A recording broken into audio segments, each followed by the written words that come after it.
Hello everybody. It's been a long time since I made an update. Hopefully my head is actually on the camera. Um, anyway, it's been a long time since I made an update and I'm looking kind of raggedy today. So it's going to be a raggedy update.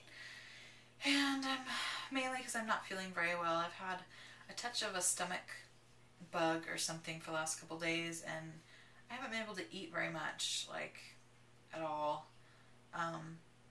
And it's funny because I think at times like this, my gastric bypass really comes in handy because I don't get hungry. Not only am I not feeling well, but I don't get hungry, so that's a good thing. Anyway, it's kind of sad because I know a lot of you are in Las Vegas right now at the Mother of All Meet and Greets, and I totally wanted to go this year, but being that I have a 2-month-old, it just wasn't good timing for me to take off and leave to go to Las Vegas. So I'm hoping maybe next year it will work out.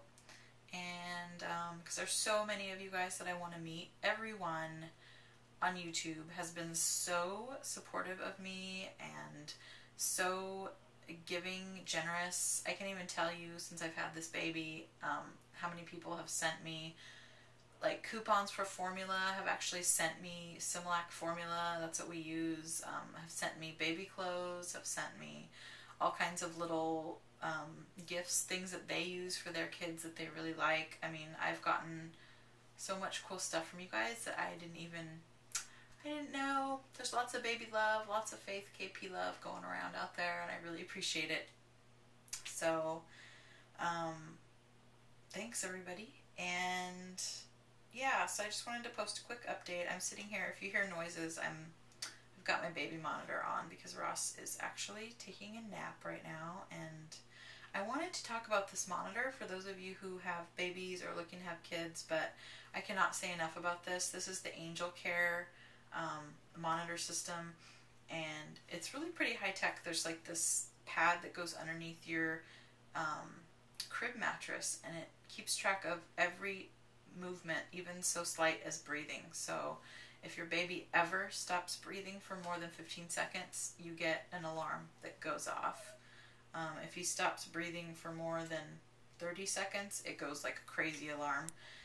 And so, and there's all these little things. It tells you the temperature of the room. If it gets, you can set it so if the room gets too hot or too cold, you have like this ideal temperature, an alarm will sound so that you can take care of that right away.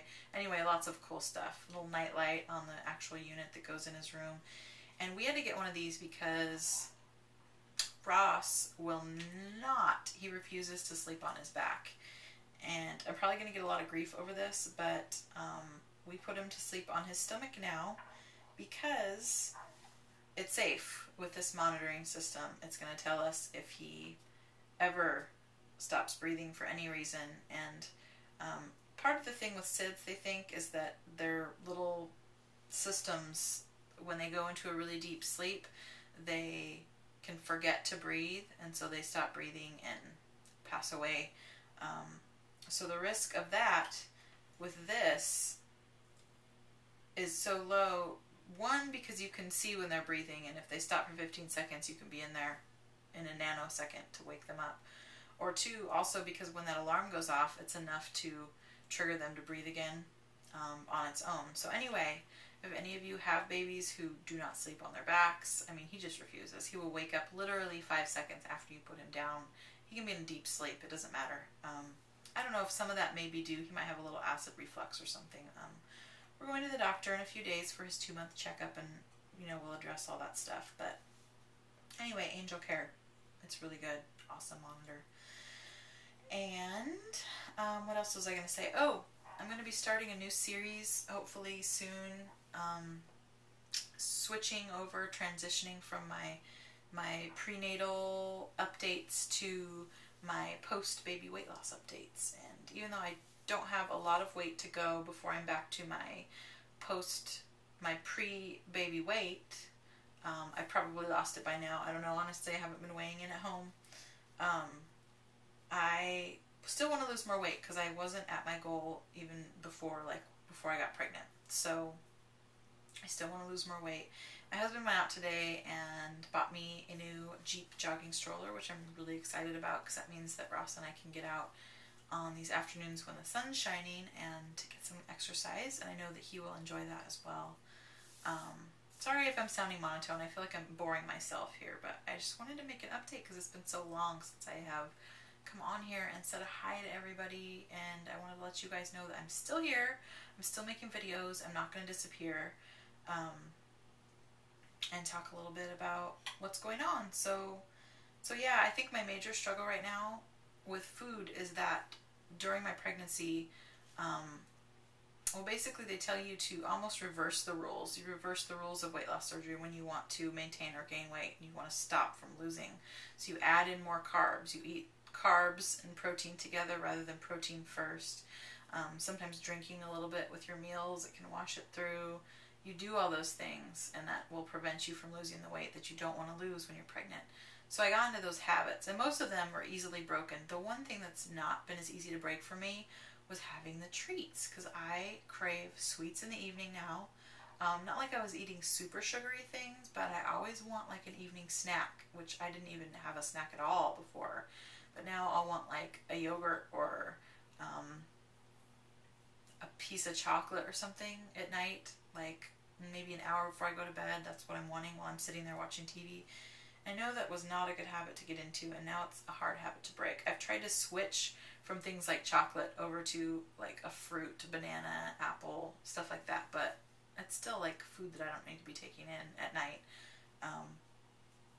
And yeah, so I think once I let those carbs back into my diet and had more sugary things every once in a while, little treats, because I was pregnant, I needed some extra calories. I think now it's hard, like the carb monster's back, so it's harder to break that cycle again.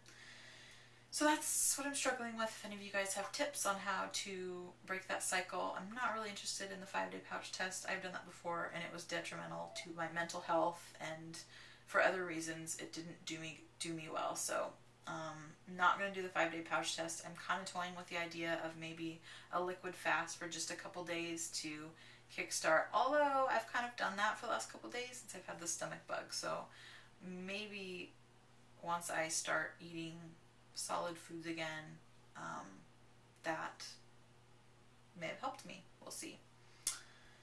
So I think that's it for now. And yeah, if you guys have anything you want to see in videos, anything you want me to talk about, let me know, because I feel like I'm kind of at a point where I'm running out of things. Like, I've done the whole weight loss journey. I've lost the bulk of my weight. I did the pregnancy journey, which I know is helpful to a lot of you, and had lots of good information to share there.